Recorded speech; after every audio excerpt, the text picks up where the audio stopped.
Hey, it's Mike with PriceActionTradingSystem.com, and it is Thursday. It's March 19th. This will be our chart lesson for today, and believe it or not, March is two-thirds over. So, we got another week, a little over a week left in March, and next thing you know, it'll be April. April will be here. I just don't know where the time's going, but I would say today was, as I described it yesterday, the market is a little bit more relaxed. It seems like there's not you're still seeing moves up and down, but this is a more logical market. You're not seeing new high, the market make new highs, the market make new lows, uh, 200 point swings in just moments. I mean, there's good, there's a lot of good in that. The one thing you got to remember is if you can trade this market, you could make really in a day, certainly a week, you can make a year's salary that most people work all year to make. So, and that brings up another point. If you think about it like that, you have to understand that learning to do this is not easy. Because if it was easy, being able to make that kind of money, everybody would be day traders. And so it's, and another thing that you got to remember is this is a zero sum game. For every dollar you make, somebody has to lose a dollar. And that's pretty close to being 100% correct, but it's really not 100% correct because um,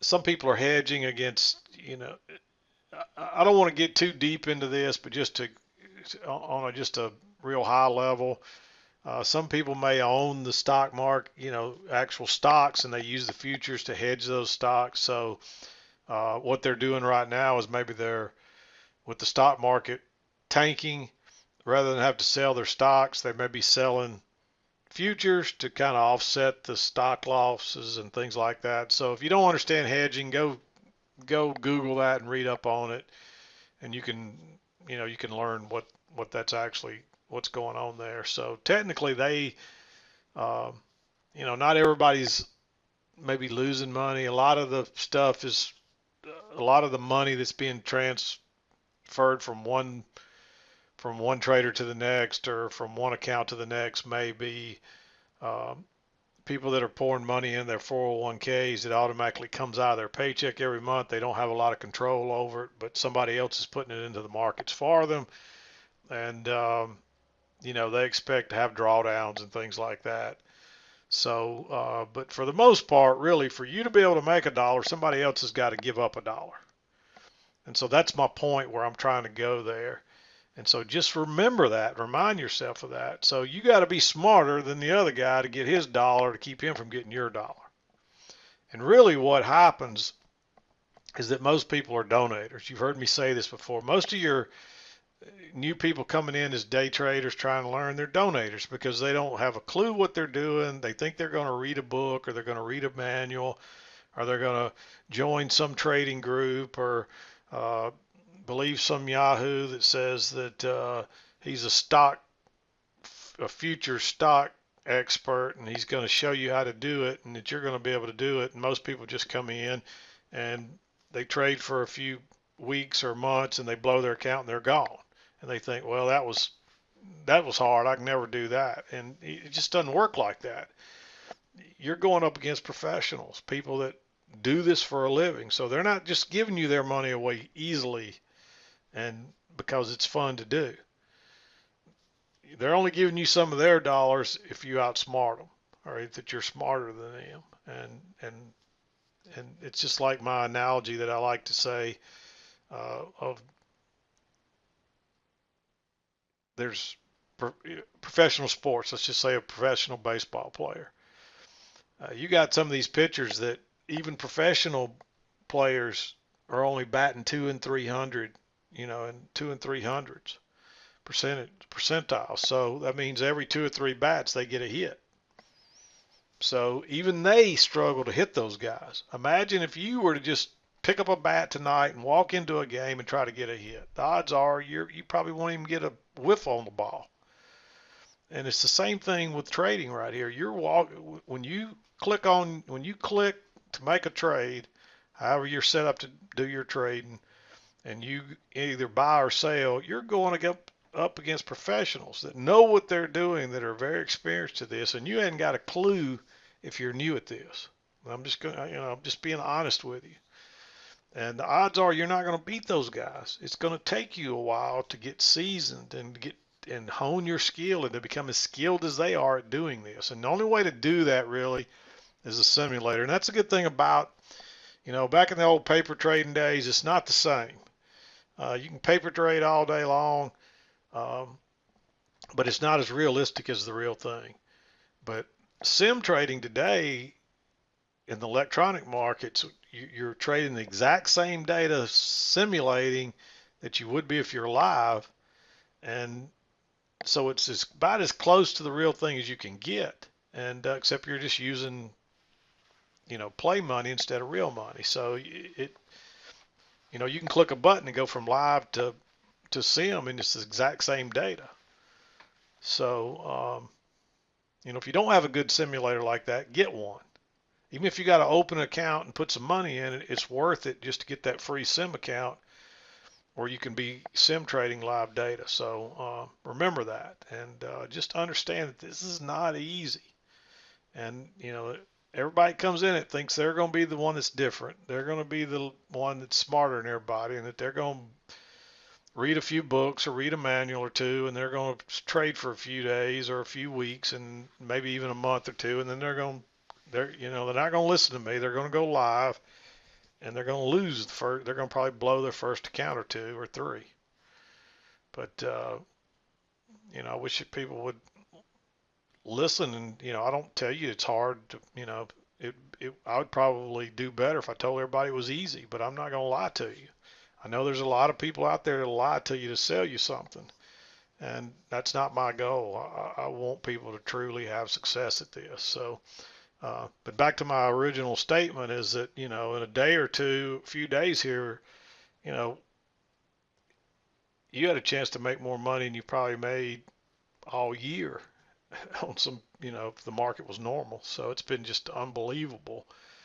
Again, it can work against you just as quickly. Somebody told me today that they only had one losing trade out of 3 or 4, and the only reason they had a loser was because they entered their trade, and before they could move their stop, it was jumping around so much that it stopped them out. So you got to be careful if you got your auto trade set on. I made that mistake actually today myself. I entered a trade and I forgot to adjust my auto trade, and I mean, as soon as the trade opened, it closed, and I was exactly right on the trade, and it would have been a perfect winning trade, but because I had my stop so close, I got stopped out just on the noise of the market, gyrating up and down. And just a blink, I mean, as soon as I entered trade, I was out. It was that quick.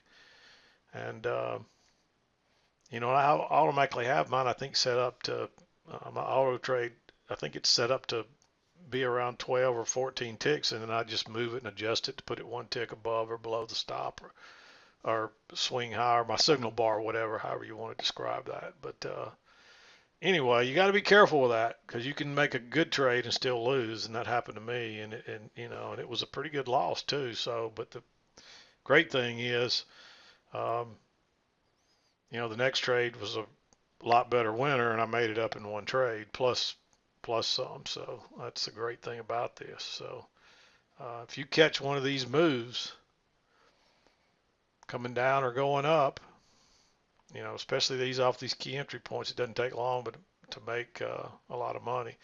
But let's just talk about the big picture today. This is a range day.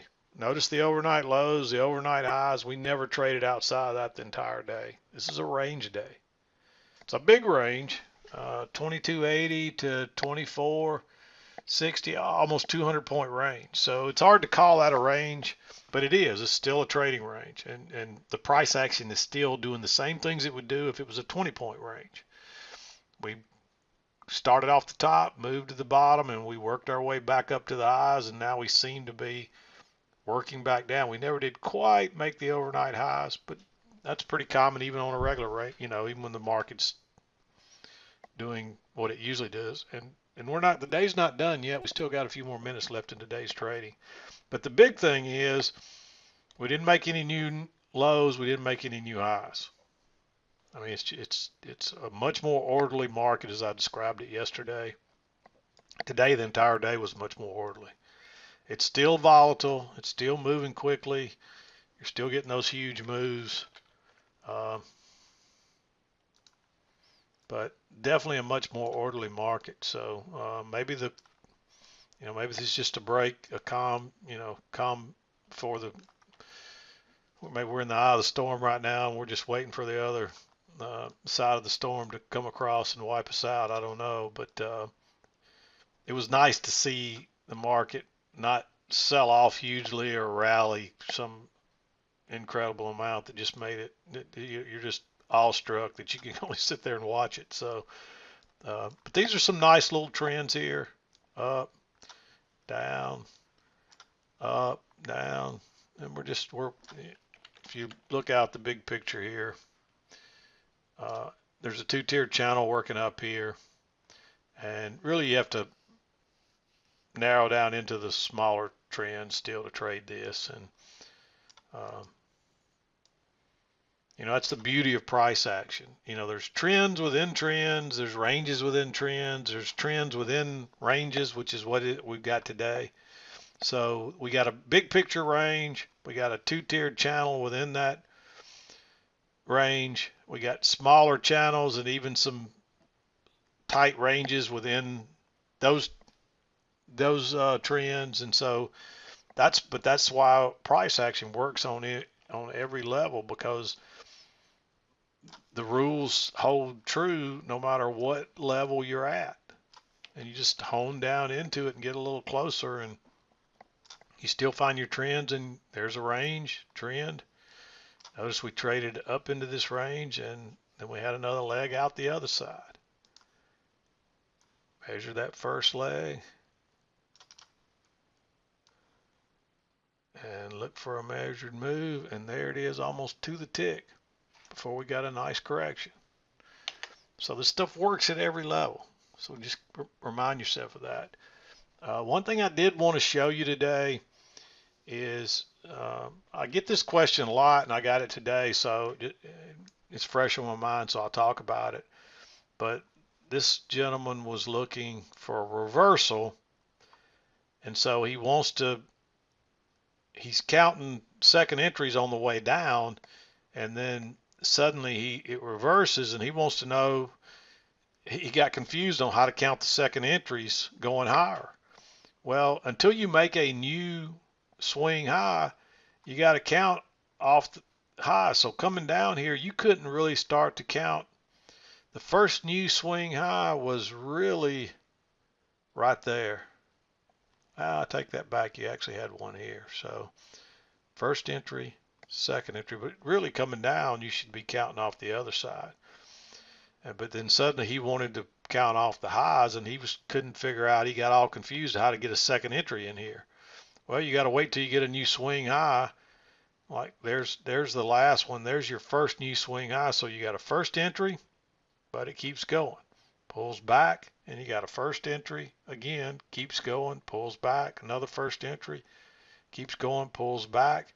You get a first entry, then it turns back, turns up, and you get a second entry right there. So it was only one second entry that whole way up there. So keep that in mind. There were a couple of nice second entries coming down here.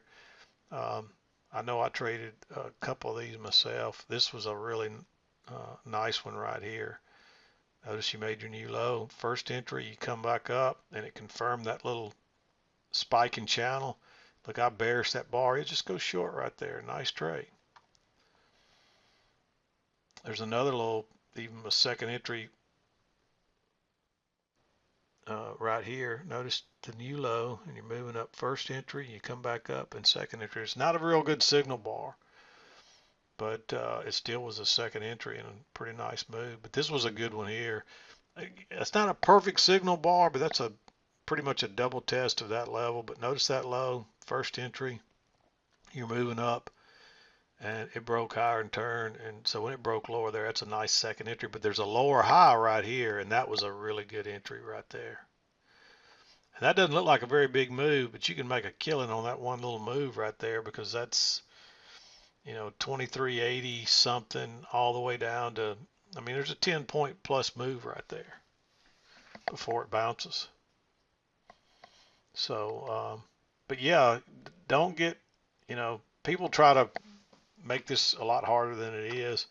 But just remember, if you're counting off the highs, you have to go back to the last swing high. So if you're down here where this reversed, the last swing high was right here. So first entry, second entry, and this was a third. I think this is where he was talking about. That's a third entry long right there. There's your new high. You're moving down first entry. You're moving down second entry.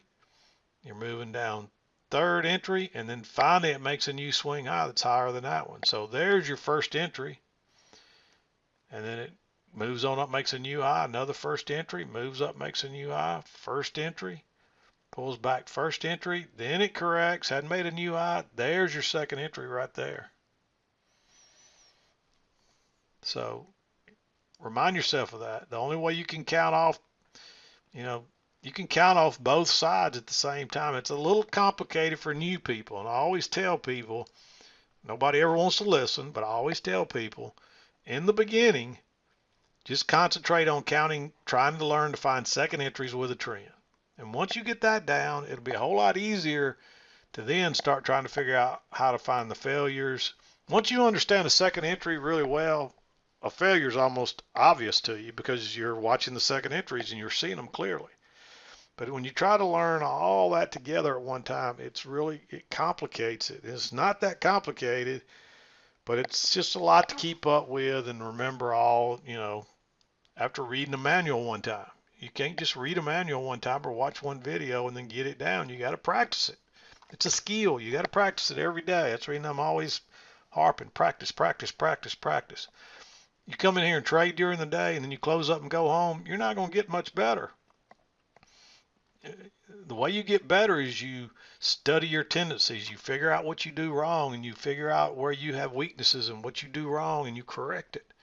And that's what makes you better. So if you're not studying at least an hour at the end of every trading day, going over all your trades and restudying the chart, then you're not going to get much better at this. So, if I traded today, at the end of the day, I'm going to first go back and look at all my trades.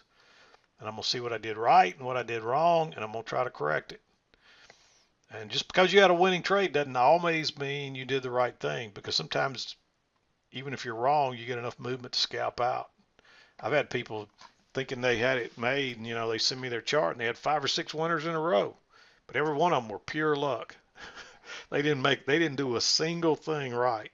They just had 5 lucky trades, and that ain't gonna, you're not gonna make it like that. That's not gonna last. Gamblers do not make it in this business. If you're gambling, which is all a lucky guess is you're gambling, yeah, you might have a good day, you might have a couple of good days, but you're gonna blow a count here for too much longer. So yeah, just because you had a winner doesn't mean you got it right. So study every single trade, figure out what you did right, figure out what you did wrong. Even if you had a lucky win, you should be able to figure that out at the end of the day when it's much more clear what's going on.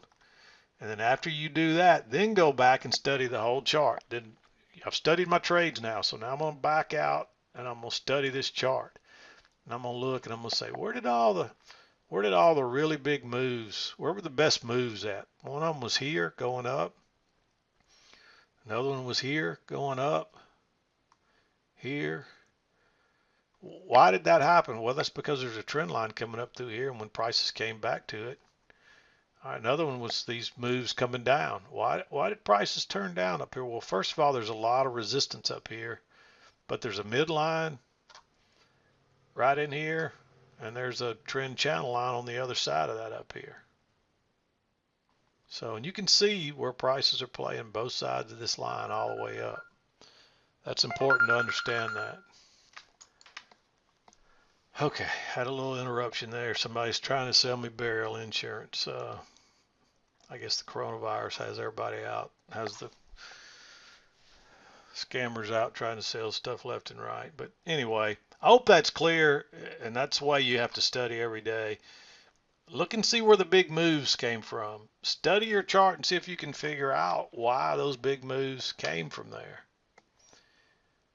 Why did this big move happen right in here? Well, we traded up, we went into a little range, and there's a good chance if we break out of here and succeed, we're probably going the other way. And then you got your next leg up, and you had a pretty big correction.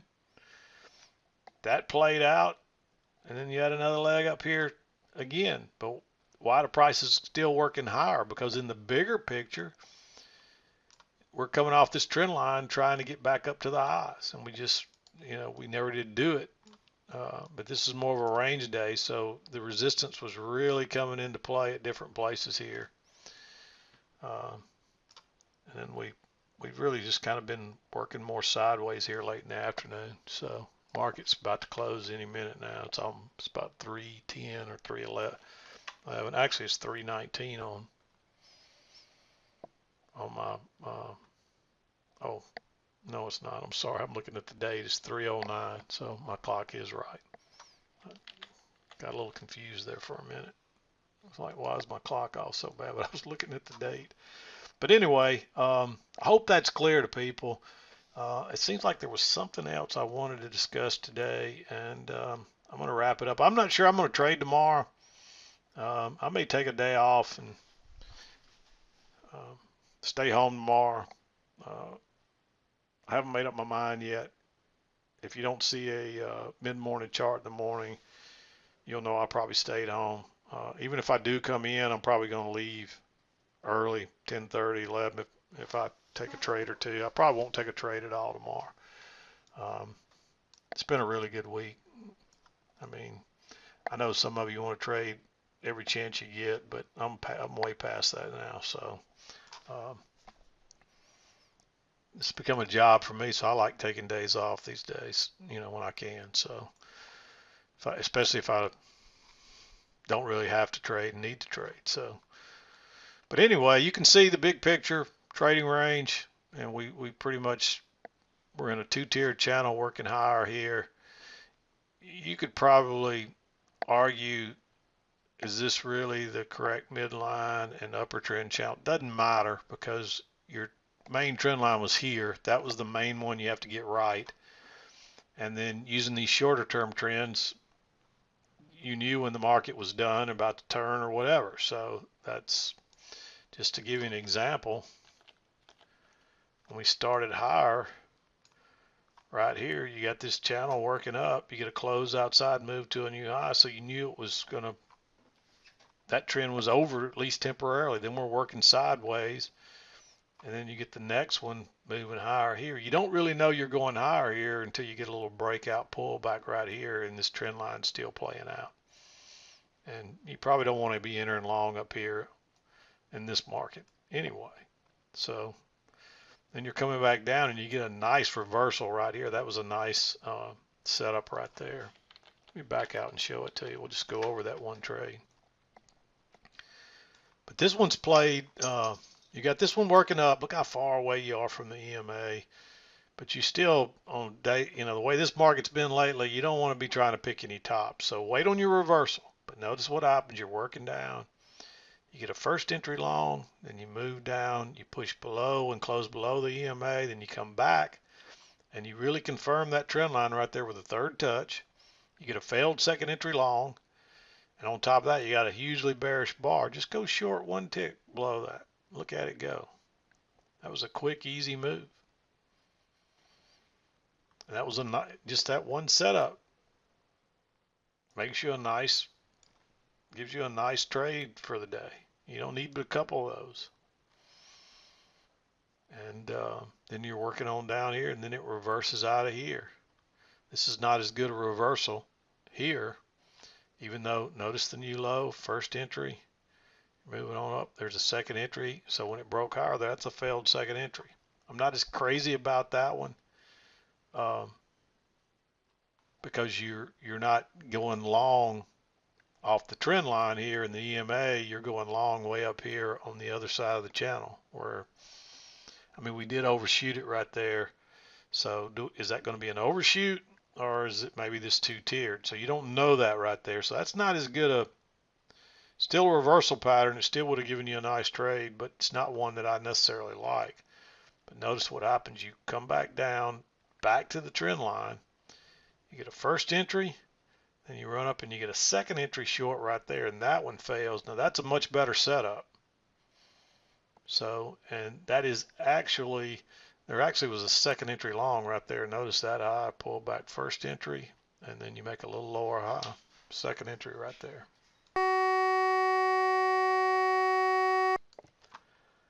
Okay, I had a little interruption there. I think we were talking about a second entry right in here. New high, first entry, pull back, second entry right there. And you didn't make a new high here, so you really got a third entry there, and we actually made a new high. Actually, I take that back.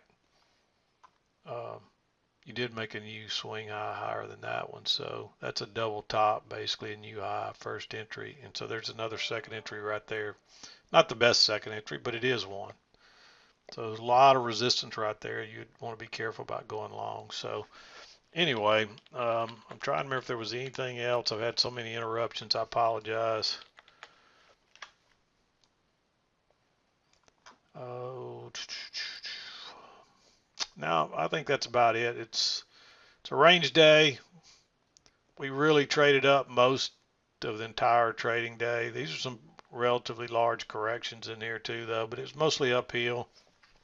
In the bigger picture, it's a range, and we sold off a little bit here. We're kind of closing towards the middle of the range. A couple things I did want to talk about. The margin, you need to make sure you know what the margin is now. This morning, our margin with AMP was 25% of full margin, which full margin now is like $10,000. So it's still $2,500 a contract. So that's, I believe that's more than full margin was before all this happened. So, I mean, margin's crazy. And that may be why the markets are, the volatility slowing down. And I thought about that, thinking about that, how could you calm these markets down without necessarily closing them? And they did close, they have closed most of the floor trading. So but 80% of your trading is done electronically now anyway. So that could have had a small effect. My guess is the main reason the market calmed down today is because of the margins are getting so high that you're pricing all these little guys out that might normally jump in and out of the market, and so that could play effect. I don't know. It's hard to say because the people that move the market and drive the market, they're still all there, and they've still got so much money in accounts and in the market that margin's not going to stop them from trading. So if their client calls and says get me out, they're getting out, plain and simple. So and that could be a lot of the driving a lot of the downturn that we're seeing, is that people are getting margin calls and so forth, and so they have to sell, they have to exit. I mean, there's a lot of different things that affect all this, and they're probably all playing a small piece of it. None of them probably particularly or alone would be enough to do it, but when you start adding all the little pieces up. But anyway, it was nice to see a little more orderly market for the entire day today. It's still volatile, don't get me wrong, but it's just a little bit more orderly than what we have been seeing. And we're not seeing, $200 points down and then 200 points straight up and then 200 back down or 100 back up, or, these biggest moves today are, how much are they?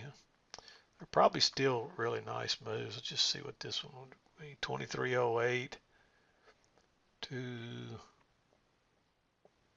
2420 or so. So, that's not quite what we were seeing, but it's still a pretty nice move up for just one leg up basically. So, but anyway, I'm going to wrap it up. Again, no chart lessons on Thursdays, and assuming everything continues the same, uh, everything's still going next week. We'll be back next week. Unless they tell us that, we can't get out or something. So, and then I've got a laptop at home. I'll probably just open the laptop or whatever if I need to. But keep in mind that we'll see what happens. Again, if there is no mid-morning chart in the morning, I just took the day off and probably stayed home tomorrow. So at this point, I'll probably come in for an hour or two regardless, but I hadn't made up my mind yet. So anyway, I'm going to wrap it up. We'll be back again, maybe Monday, but maybe tomorrow. So if you don't hear from me tomorrow, it'll be Monday. But I'm going to wrap it up for today. This is Mac with PriceActionTradingSystem.com, and we'll see you next time.